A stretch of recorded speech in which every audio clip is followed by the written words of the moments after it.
iFILM, London.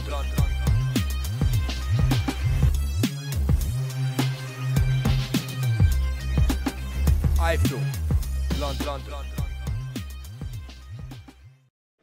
This is Kugan Cassius for iFILM London. We're at the Amir Khan and Lamont Peterson press conference, the second fight. With me I've got Amir's manager, Asif Vali. How are you, Asif, today? Yeah, good, thanks. Yeah? Yeah. So, you must be pleased, obviously this fight, like you said, has come around literally announced a couple of months after the first fight. It's on May 19th. How did it come about, Asif? Well, it took a lot of hard work and effort from the team to discuss and get the deal back on the table. Peterson's were hard work. They were looking at all other options. So we, you know, my team and Golden Boy here with Amir was looking around, and we were trying to get the best fight for Amir. For the first fight, there was some suggestion that the Khan camp maybe have underestimated Lamont Peterson. Is that the case or not? Not really? No, not necessarily. I still say to this very day, the referee was the judge and the jury of that fight in a World Championship boxing match, and he made that call twice on Amir, and that's what lost Amir the fight. Without them calls, Amir would have won quite comfortably, and he also missed the knockdown. Now that's me being in pundit, that's me being in boxing for a long time, and that's me just saying it as it is. The situation with Mustafa, I mean, how long did it take you and Amir to notice this situation, to bring it to the light of the WBA and the IBF? You know, after coming back to the UK, we were studying over and over and over again, and I always felt uncomfortable in DC outside the ring. I always felt when I was going to in the rules meetings and when I was going to the other meetings, I always felt that I wasn't sure about how professional the people were, and that was me because I was involved in it, and I got all camera angles and I got everything, and then, you know, after 3 or 4 weeks, it took some time before we unravelled what was going on. And, you know, whatever Mustafa Amin has done, however he got to ringside, and whatever's happened now. We can't take away from the fight. What a great fight Lamont Peterson and Amir Khan did on that night. But there was a lot of twists and turns, and it was controversial in many ways, not just the Mustafa Amin. So to get a rematch, I think it's good for the public, it's good for the fans and good for the media, good for the officiating of boxing to clear the matter up. I mean, they even asked me to take my hat off as I was walking through here.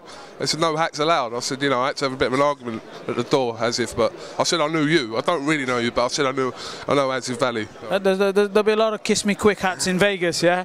I'm sure people were wearing them at the fight. So I love your hat. You're allowed. Yeah, it's cool. Yeah, you blinged it out. You blinged it out. Asif, just quickly, how much credit do you give to the Peterson camp and Lamont Peterson, Barry Hunter, for taking this fight? They could have vacated that WBA title if they didn't want to be put in the ring back with Amir, but they haven't. They've taken the fight. It's on again. It's the fight everyone wants to see again. So a little bit of credit goes to them, surely. It's about the business. It's about what was the last throw of their dice. How much money could they make? Credit goes to Barry and Lamont for being champions. Credit goes to them for really, yeah, you know, the deal was off the table at one stage, and they weren't prepared. There were a number of deadlines that they were supposed to have signed, and it was off the stage, off the table. We were talking to other fighters, we were signing with other fighters. Then they got back on the phone to say no, we want to do it. You know, they pushed us right to the limit, and I suppose they played the cards right because they got what they wanted, and we definitely got what we wanted, which was a rematch. Yeah, and just my final point is, Amir Khan seems to be more in the public eye now. I'm on about with, you know, appearances to fashion shows and celebrity appearances on shows. Is this a new thing that you're doing? Because I didn't notice him doing this in the, you know, maybe in the early start of his career. Now he's, you know, a very well-known figure in the world. So is this a way you're pushing him as well? Yeah, you know, Amir Khan, you know, I've got to think about after boxing. He's always said to me, 28, and he's 25, he turned 25 in December. He's probably got 2 or 3 years left, and once he decides and says that he's going to stop boxing, and I'll applaud him for that. After boxing, he's got to continue. Yes, he's been going to fashion shows. Yes, we've done deals quite recently, and he is an iconic figure in the UK. He's well known across the UK and in America and Europe now. And you know, I didn't want him to put too much too much weight on when he's off training. So him working outside, away from boxing, relaxes him. He's a good-looking boy. You know, he's like his dad, and you know, I've got to use all his features, and you know, it was good for him to do other kind of stuff, and we got him in the right place at the right time, because he's done a lot of red carpet events and he's done a lot of charity events, which brings, you know, some more business to the table, which is good for Amir. We see a lot more of Amir's personality in them situations as well when he's on programs and that, away from boxing. So we see one side of Amir when he's doing these interviews and after fight and everything, but this is obviously when he's doing other stuff, like you said, people see a different personality. He's the most humble guy you'll ever meet. He's amazing to work with. He'll do 19 hours days, no problem. I push him to the limit. There's some days when he does 30, 40 interviews. There's some days when he's doing a photo shoot all day long. Some days when he's only slept 2 hours and got up and said, come on, let's go to this school, or let's go to this charity, or let's do this. He is a role model to work with, and he's a great athlete. And now it's boxing. There's no more fashion, no more photo shoots, no more interviews outside boxing. Now he's got to concentrate. May 19th and 19th, it's all about the boxing now. 10 weeks of boxing, breathe it, eat it.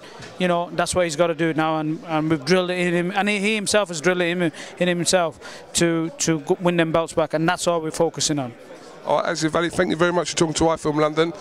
My advice to you is get off the growth hormones, because, wait there, this is actually how big Asif Vali is. Are you sure we're not related? As if you sure we're not related? I look good up there. No, we're not related. If we are, then it's Little and Lad show, eh? It could be. Right, this is looking one.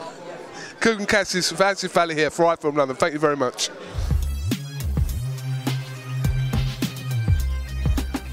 iFILM London.